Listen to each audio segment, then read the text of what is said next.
strong foundation from the ground up. Through the experiences, the ups and downs, the trials and errors of it.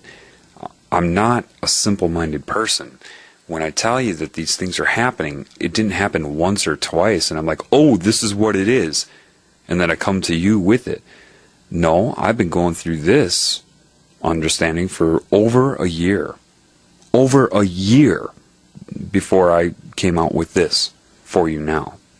To make sure that I understood it as much as I could before I told anybody about it. This is like the Earth's normal response to an infection. And it has to get the word out. The truth then, if you haven't figured it out yet, is that I'm you. See, in your mind, you have blockages to your own spirit, certain scars and shame and guilt and belief systems. It's not that your spirit isn't there, you're not allowing it to influence your mind. You're just not doing it, you're not allowing it. So, it's not going to give up, it's going to come to you through a different route. It's going to circumvent that and come at you from a different direction. So, you're hearing it from me now. I am you telling you what you will not receive from your own spirit inside of you. I am you telling you what you are not getting from yourself. And that sounds weird until you start to see for yourself. Philosophy is one thing. Functionality is another thing. The Healing Begins Now was putting the idea out there for you, philosophically, theoretically. Now, we're going to make it functional. Why is this important? Because, much like you spread the information of whatever the pathology is of your own body during a state of disease, the earth is doing now, and the spirit is doing all of that. So, why do you need to know this language? First of all, on the internet, it's mostly disinformation. Now, I know what's happening, but I'm not going to tell you, because that's giving you a fish. Life can tell you. You can ask these crucial questions. Who is running the world? Who is really doing this? Is this theory right? Is this wrong? A bird will tell you. A dog will bark in response to it. Listen, you think I'm kidding now, I know. Or that I'm somehow delusional, right? You never heard the word delusional until it was forced down your throat. Does that mean that delusions don't exist? No. They do exist. Delusions are only if you have usually with trauma, where there's strong emotional energy attached to an experience, a thought, a fear, a concept. And it's so strong, the emotion, that your mind keeps that thought in motion, that bubbles up at the surface there.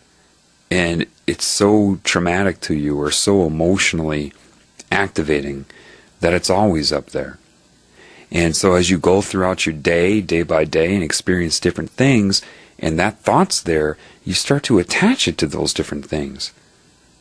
And your brain will actually undergo what's called neuroplasticity, or it will rewire to accommodate that thought. Now you're just on autopilot. See, entities can do the same thing. Mind control can do the same thing. They can give you a true hallucination, or show you something true. But if it's traumatic to you, you will rewire your brain, and now they just got you on autopilot. They don't even have to do that anymore. You do it for yourself. So they can create a delusion. Mind control agents are experts at creating delusions. What's going on the internet? It's like that movie Naked Gun 2.5, where Leslie Nielsen was the umpire in that game, in the baseball game, and he was trying to keep that third out from happening, and there were already 2 outs, and the batter hit a pop-up, and the catcher was going to catch it. He didn't want that third out to happen. So he grabbed all those baseballs and threw them up in the air all at once, and now the catcher couldn't find the original ball. There was so many in the air that he didn't know which one to catch. That's what they're doing on the internet. Do you think the people that run the world don't know that that's your primary medium that you're using to try to spread the information? As if they wouldn't know that? You think they're not going to come on there as the average Joe? Some agent doesn't know how to make a YouTube account? They come on there looking like the average Joe, telling you what you need to know? What am I supposed to do? pick apart each disinformation agent? Oh my God, there's so many of them. That's useless. That would be going backwards. And the Spirit, that's what it's saying. That is the wrong way to go about it. Rather, teach them how to find the truth. See, the benefit of knowing this language and communicating with life again is that people can't lie to you. You'll know what I mean. Once you're able to land your fingers down on that chord, you'll know what I mean. Can't lie to you. And life will confirm it. If you have a serious thought that's important for you to direct your path, be mindful of that thought. Did a dog suddenly start barking in your neighborhood? And then you'll think to yourself, was that in response to me? Roof! Are you really responding to me? Roof! You know, what you're going to find is probably what happened to me. I tried to disprove it so much that finally the messages I got, like from people through their dual meaning, was, look, either you're going to figure it out or you're not. How long is this going to take you? You're freaking paranoid. Because I wouldn't believe it. I thought I was, dreaming all of you up. I thought, this can't be. And finally there were certain people, through their ego, the larger mind said to me, how long is this going to take you to realize this is really happening? And it's normal, and this is how life communicates. Either you're going to figure it out or forget it, was basically what I got. I'm like, all right. So I went with it. I mean, I'm serious, man. You can talk to animals. I got to know my cat because of this. My cat can read my mind. And even my cat was, after a while, stopped responding to that. He's like, same type of response in the way that we talk. Look, are you stupid? I'm showing you that I can read your mind. It's not hard. We all do this, that type of thing. I'm serious, people. That it worked out. Smack your tail once for yes and twice for no. And I didn't even have to speak out loud. I don't have to speak out loud. He can read my mind. And I learned a lot about my cat.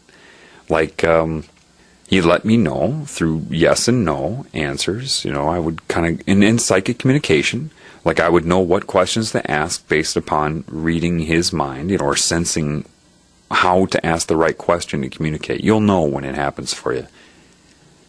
The way he explained it to me was this. He can read my mind. He knows some of my words. But that's not what he's responding to. He's responding to the intent. It's clearer for him if I think in pictures or just concepts without words. It's more effective. Sometimes the larger mind speaks through him and he knows it.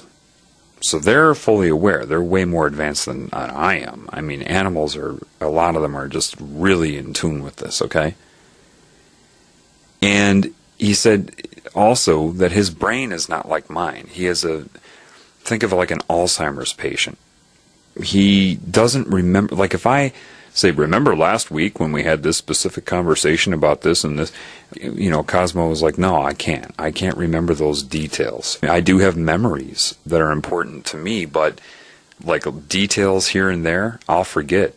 In 1 hour, I'll forget specific details like that. My brain can't do that like your brain. He recognizes that my brain has more memory. So animals are in the moment. And Cosmo's very aware of the entities around me and that the Spirit is working through me and guiding me through this, and that this is happening on the planet. He's fully aware of it. And it's not just Cosmo. I've talked to spiders a few times. A spider came on my bed. 2 years ago, I would have squashed it, but now I looked at him and I said, I'm fully aware that we're both components.